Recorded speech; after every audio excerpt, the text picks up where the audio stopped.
नमस्कार मित्रों, मैं अंजलि कुमारी स्वागत करती हूँ आपके अपने चैनल साहित्य शिक्षा अंजलि में। आज मैं वर्ग 10 का जो पाठ्य पुस्तक है पीयूषम संस्कृत विषय का, उसका पाठ 2 है पाटलिपुत्र वैभवम। उसको पूरे पाठ का हिंदी में अनुवाद और व्याख्या के साथ पढ़ाऊंगी। और पाठ 1 जो है मंगलम, उसको मैं पढ़ा चुकी हूँ, उसका प्रश्नोत्तर भी करवा चुकी हूँ, तो आप चैनल पर विजिट कर उसको देख सकते हैं। चलिए पाठ की तरफ। बिहार राज्यस्य राजधानी नगरं पाटलिपुत्रं सर्वेषु कालेषु महत्वं धारयत्। अब बिहार राज्य की राजधानी कहाँ है? तो पटना, और पटना का पुराना नाम है पाटलिपुत्र। तो बिहार राज्य की राजधानी जो है वह पाटलिपुत्र, और सर्वेषु का अर्थ होता है सभी, सर्वेषु कालेषु सभी कालों में, महत्वं धारयत् महत्व धारण करता था। इसका पूरा का हो गया कि बिहार राज्य की राजधानी जो है पटना, वह सभी कालों में महत्व धारण करता था। अस्य इतिहासः सार्ध सहस्र वर्ष परिमितः वर्तते। इसका इतिहास जो है 2500 वर्ष पुराना है। यह दिल्ली से भी पुराना है इसका इतिहास। अत्र धार्मिक क्षेत्रं, राजनीति क्षेत्रं, उद्योग क्षेत्रं च विशेष निध्याकर्षणम। यहाँ जो है वह धार्मिक क्षेत्र में, राजनीति क्षेत्र में, उद्योग क्षेत्र में, यह संपूर्ण विश्व का क्या करता है? ध्यान आकर्षित करता है। अब धार्मिक क्षेत्र में देख लीजिए कि महात्मा बुद्ध थे, कहाँ के थे? बिहार के थे। राजनीति क्षेत्र में देख लीजिए कि भारत के प्रथम राष्ट्रपति डॉक्टर राजेंद्र प्रसाद जो थे वो बिहार के ही थे। तो उद्योग क्षेत्र में भी इसका विशेष ध्यान आकर्षण करता है। वैदेशिका यात्रिना, विदेश से आए यात्रीगण, मेघास्थनीज, फाह्यान, ह्वेनसांग, इत्स्यंग और प्रभृतयः पाटलिपुत्रस्य वर्णनं स्व संस्मरण ग्रंथेषु चक्रु। अब यहाँ पे आपका ऑब्जेक्टिव भी बन सकता है कि विदेश से कौन कौन यात्री आए थे? फाह्यान आए थे, ह्वेनसांग आए थे, इत्सिंग आए थे। ये सब पहले यहाँ पढ़ने के लिए आए थे। भारत का पुरातन विद्यापीठ नालंदा मैं पढ़ा चुकी हूँ क्लास 9th का, तो उसमें ये लोग पढ़ने आए थे। और फिर पाटलिपुत्र का जो है वर्णन, वो जो उन्होंने देखा यहाँ करके, उसका वर्णन अपने अपने संस्मरण से, उनके याद, उनकी जो यहाँ देखे अपनी याद, उनको जो याद रहा वो अपने अपने ग्रंथ में इनको एक जगह लिख डाला। पाठस्मिन् पाटलिपुत्र वैभवस्य सामान्य परिचयो वर्तते। इस पाठ, यहाँ पर जो अभी पाठ हम पढ़ाएंगे, उस पाठ में पाटलिपुत्र का जो सामान्य परिचय दिया गया है, डिटेल में नहीं दिया गया है, विस्तृत परिचय नहीं दिया गया है, सामान्य परिचय यहाँ पर आपको देखने को मिलेगा। प्राचीनेषु भारतीयेषु नगरेष्वन्यतमं पाटलिपुत्रमनुगं वसद्धिचित्रं महानगरं बभूव। प्राचीनेषु का क्या अर्थ होता है? प्राचीन। और भारतीयेषु नगरेष्वन्यतमं, भारतीय नगरों में एक, पाटलिपुत्रमनुगं वसद्धिचित्रं महानगरं बभूव, एक पाटलिपुत्र गंगा नदी के किनारे अवस्थित अद्भुत महानगर हुआ। तद्विषये दामोदर गुप्तो नाम कवि कूटनीमताख्ये काव्ये कथयति। इसके विषय में, तद्विषय का क्या होगा? इसके विषय में दामोदर गुप्त नाम के कवि, जो संस्कृत के कवि हैं, दामोदर गुप्त जो हैं किसी कवि का नाम है, और ये संस्कृत के कवि हैं। तो दामोदर गुप्त नामक कवि जो हैं वह कूटनीमत नामक काव्य में कहा है। अब कूटनीमत में दामोदर गुप्त ने कहा है, अब क्या कहा है उसको देखिए कि अस्ति महितल तिलकं सरस्वती कुलगृहं महानगरं नामना पाटलिपुत्रं परिभूत पुरंदर स्थानम। अब मही का अर्थ होता है पृथ्वी, धरती, और पुरंदर का अर्थ होता है इंद्र। तो यहाँ पर कह रहे हैं कूटनीमत में कि पृथ्वी के तिलक भूत विद्वानों का कुल गृह भूत इंद्रालय, इंद्रालय किसको कहा जाता है? जहाँ पर इंद्र रहते हैं।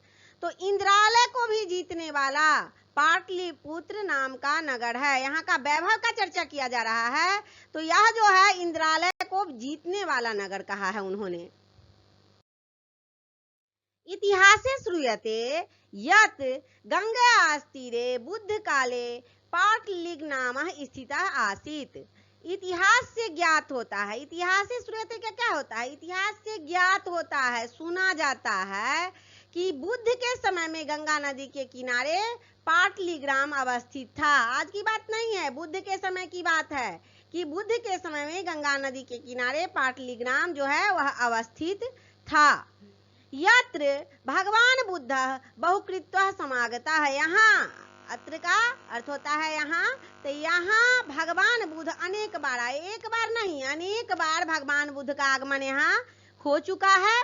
तेन कथित मासीत यद ग्रामोयं महानगरं भविष्यति किंतु कलहस्य अग्निदाहस्य जलपुरस्य च भयात् सर्वदा क्रांतं भविष्यति। अब जब उन्होंने यहाँ बार बार आया तो उन्होंने क्या कहा, उन्होंने कहा था कि यह नगर महानगर होगा।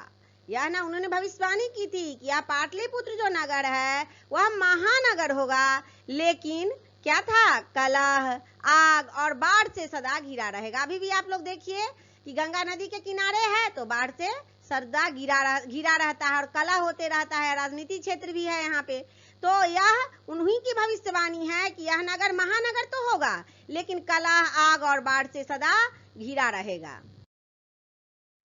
कालांतरेण पाटलीग्रामः एव पाटलिपुत्रमिति कथितः।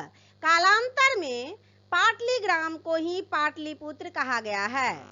चंद्रगुप्त मौर्यस्य काले अस्य नगरस्य शोभा रक्षा व्यवस्था च अति उत्कृष्टा सीदति यूनान राजदूतः मेघास्त्रिजः स्वसंस्मरणेषु निरूपयति। चंद्रगुप्त मौर्य के समय में, किसके समय में, तो चंद्रगुप्त मौर्य के समय में इस नगर की शोभा और सुरक्षा प्रबंध अति उत्तम था, बहुत ही अच्छा था इस नगर का शोभा। यह बात जो है यूनानी राजदूत, जो यूनान से राजदूत जो आए थे मेघास्त्रिज, उन्होंने अपने यात्रा वृत्तांत में लिखा है। अस्य नगरस्य वैभवं प्रियदर्शिनः अशोकस्य समय सूत्रांग समृद्धम। इस नगर का वैभव प्रियदर्शी अशोक के समय और अधिक समृद्ध था। बहुकालं पाटलिपुत्रस्य प्राचीना सरस्वती परंपरा प्रावर्तत इति राजशेखरः स्वकाव्य मीमांसा नाम के कवि शिक्षा प्रमुखे ग्रंथे सादरं स्मरति। अब पाटलिपुत्र की जो विद्वत परंपरा है वह प्राचीन काल से है, आज से नहीं है। यह विद्वत परंपरा प्राचीन काल से चली आ रही है। ऐसा किसने कहा है, तो ऐसा राजशेखर ने अपनी काव्य मीमांसा नामक कवि शिक्षा पुस्तक में सादर स्मरण किया है। अब यहाँ पे ये भी प्रश्न बन सकते हैं कि राजशेखर ने क्या लिखा था, तो काव्य मीमांसा नामक पुस्तक लिखा था राजशेखर जी ने, और इसमें लिखा था कि पाटलिपुत्र की विद्वत परंपरा जो है वह प्राचीन काल से चली आ रही है। अत्रोप वर्ष वर्षा विह पाणिनि पिंगला विह व्याधि। यहाँ अर्थात कहाँ, पाटलिपुत्र में वर्षों तक पाणिनि पिंगल व्याधि बर रुचि पतंजलि यह परीक्षिता ख्याति मुपजगमुह। और कौन कौन, तो व्याधि वर रुचि पतंजलि परीक्षित होते हुए प्रसिद्धि को प्राप्त किए। यहाँ आकर के वो फेमस हो गए। कौन कौन आए, तो पतंजलि आए, पिंगल आए, व्याधि आए और पाणिनि, ये भी संस्कृत व्याकरण के बहुत बड़े व्याकरण करता हैं, तो ये आए यहाँ पर, यह बहुत फेमस हो गए यहाँ आकर के। कतिपयेषु प्राचीन संस्कृत ग्रंथेषु पुराणादिषु पाटलिपुत्रस्य नामांतरं पुष्पपुरं कुसुमपुर वा प्राप्यते। कुछ संस्कृत पुस्तकों और पुराणों में, कुछ जो संस्कृत की पुस्तक है और पुराण है उनमें पाटलिपुत्र का दूसरा नाम पुष्पपुर या कुसुमपुर मिलता है। अनेन ज्ञायते यत्र नगरस्यास्य समीपे पुष्पानां बहुमुत्पादनं भवति अस्मा। इससे जानकारी मिलती है, ज्ञात होता है कि इस नगर के समीप अर्थात पाटलिपुत्र के समीप फूलों का उत्पादन अधिक होता था। यहाँ फूल अधिक उत्पादन होते थे, फूलों का उत्पादन ज्यादा होता था यहाँ। तो पाटलिपुत्र मिति शब्दों अपि पाटल पुष्पानां पुत्तलिका रचनामाश्रित्य प्रचलितः। तो पाटलिपुत्र जो शब्द है यह पाटल पुष्प की पंखड़ियों का आश्रय लेकर के प्रचलित हो गया है। शरत काले नगरे अस्मिन् कौमुदी महोत्सवः इति महान् समारोहः गुप्त वंश शासन काले अतीव प्रचलितः। शरत काले का क्या अर्थ होगा? शरत काल में। और नगरे अस्मिन, इस नगर में। और कौमोदी महोत्सव, कौमोदी महोत्सव नामक इति महान समारोह गुप्त वंश शासन काले अतीव प्रचलितः। जो किस तरह का समारोह होता था? तो कौमोदी महोत्सव नामक समारोह इस काल में, किस काल में? तो गुप्त वंश के शासन काल में अत्यंत प्रचलित था। कौन सा? तो कौमोदी महोत्सव नामक समारोह किस काल में? तो गुप्त वंश के शासन काल में प्रचलित था। तत्र सर्वे जनाः आनंदमग्नाः अभूवन। और उसके बाद इसमें सभी लोग जो थे, जब समारोह होता था तो सभी लोग आनंद मग्न रहते थे। समारोह होता है तो सभी लोग वैसे भी आनंद मग्न रहते हैं। और संप्रति दुर्गा पूजा अवसरे सादृशः एवं समारोह दृश्यते। और आजकल दुर्गा पूजा उसी प्रकार का एक समारोह अभी जो हम लोग के यहाँ होता है, सो उसी प्रकार का एक समारोह देखा जाता है। काल चक्रवसाद यद्यपि मध्यकाले पाटलिपुत्रं वर्ष सहस्र परिमितं जीर्णता मनभूत। अब समय परिवर्तन के कारण धीरे धीरे समय में परिवर्तन होता रहा, और समय परिवर्तन के कारण यद्यपि मध्यकाल में पाटलिपुत्र 1000 वर्ष तक लगभग जीर्णता अर्थात श्रीहीनता में रहा। और तस्य संकेतः अनेकेषु साहित्य ग्रंथेषु मुद्रा राक्षसादिषु लभ्यते। इसका संकेत जो है सो अनेक साहित्यिक ग्रंथों, साहित्यिक ग्रंथ कौन है? मुद्रा राक्षस। तो अनेक साहित्यिक ग्रंथों मुद्रा राक्षस आदि में मिलता है। मुगल वंश काले, मुगल शासन काल में अस्य नगर से समृद्धा से जाता है। मुगल वंश के शासन काल में इस नगर का फिर से पुनरुद्धार हुआ। मध्यकाल में जो है वह जीर्णता में रहा, लेकिन मुगल का जब शासन आया तो इस समय में इस नगर का फिर से पुनरुद्धार हो गया। आंग्ल शासन काले च पाटलिपुत्र से सूत्रांग विकास हो जाता है। आंग्ल शासन काले का अर्थ होगा अंग्रेजों के शासन काल में पाटलिपुत्र का अच्छा विकास हुआ है। और नगर मिदंग मध्यकाले एवं पटनेति नाना प्रसिद्धि भगात। मध्यकाल में ही इस नगर का नाम पटना प्रसिद्ध हो गया था, और इससे पहले तो यह पतन के कगार पर था। अयं च शब्दः पतनमिति शब्दात् निर्गतः। यह शब्द पतन शब्द से निर्गत है। नगरस्य पालिका देवी पटन देवीति अद्यापि पूज्यते। आज भी नगर की देवी पटन देवी पूजित हैं। पटना में पटन देवी का मंदिर है, वो पूजा किया जाता है वहां पर जाकर के। संप्रति पाटलिपुत्रम अति विशालं वर्तते बिहारस्य राजधानी। आजकल जो है यह पाटलिपुत्र अर्थात पटना नगर अत्यंत विशाल है और बिहार राज्य की राजधानी है। अनुदिनः नगरस्य विस्तारं भवति। और आए दिन नगर का विस्तार जो है वह होते रहता है। अस्योत्तरस्यां दिशि गंगा नदी प्रवहति। इसके उत्तर की ओर गंगा नदी बहती है। तस्या उपरि गांधी सेतु नाम एशिया महादेशस्य दीर्घतमः सेतु किंच रेलयान सेतुरपि निर्मीयमानो वर्तते। और यह इसके ऊपर पश्चिम में तो गंगा नदी बहती है, उत्तर में गंगा नदी बहती है, और इसके ऊपर जो है सो गांधी सेतु पुल है। और यह गांधी सेतु पुल जो है वह एशिया महादेश का सबसे बड़ा सेतु है। यहाँ से भी ऑब्जेक्टिव बनते हैं कि एशिया महादेश का सबसे बड़ा पुल अर्थात सेतु कौन है? तो उत्तर की ओर जो गंगा नदी बहती है उसके ऊपर जो गांधी सेतु है वही एशिया का सबसे बड़ा सेतु है। और रेलयान जो है सेतु भी निर्माणाधीन है। रेलयान जो है यहाँ पर वह सेतु के निर्माणाधीन है।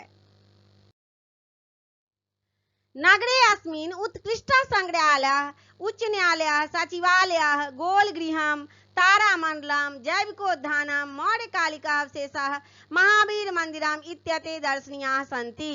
इस नगर में अर्थात पटना में क्या क्या है? तो उत्कृष्ट संग्रहालय, उच्च न्यायालय है, सचिवालय, गोलघर, तारामंडल, जैविकोद्यान और मौर्यकालीन भग्नावशेष ये भी देखने को मिलते हैं।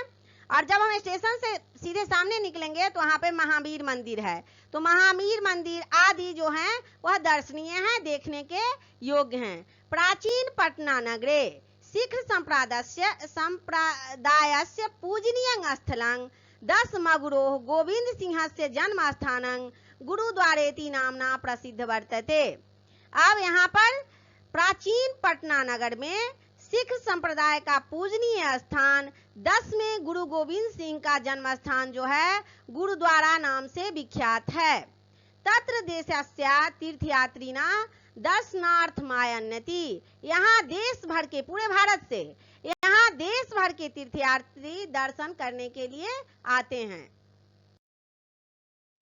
पाटलिपुत्रं प्राचीन कालात् अद्यावधि विभिन्नेषु क्षेत्रेषु वैभवं धारयति सर्वच संकलित रूपेण संग्रहालय दर्शनीयमिति। इस तरह जो है कि पाटलिपुत्र जो है पटना, वह प्राचीन काल से आज तक, तब से लेकर के और आज तक विभिन्न क्षेत्रों में वैभव धारण कर रहा है। एक क्षेत्र में नहीं, अनेक क्षेत्र में वैभव धारण कर रहा है। पर्यटन मानचित्रे नगरमिदं महत्वपूर्णम, और जिनका संकलित रूप में संग्रहालय जो है वह दर्शनीय है, और परिवहन के मानचित्र पर यह नगर एक प्रमुख नगर है। इस पाठ को मैंने व्याख्या के साथ पढ़ा दिया है, और फिर अगले कक्षा 10 का जो अगला चैप्टर है उसको भी मैं व्याख्या के साथ पढ़ाऊंगी, उसका प्रश्नोत्तर भी करवाऊंगी। और अगर आपको इस पाठ से थोड़ी भी मदद मिली हो तो चैनल को सब्सक्राइब करें, वीडियो को लाइक करें और अपने दोस्तों में शेयर करें। तब तक के लिए जय हिंद, जय भारत।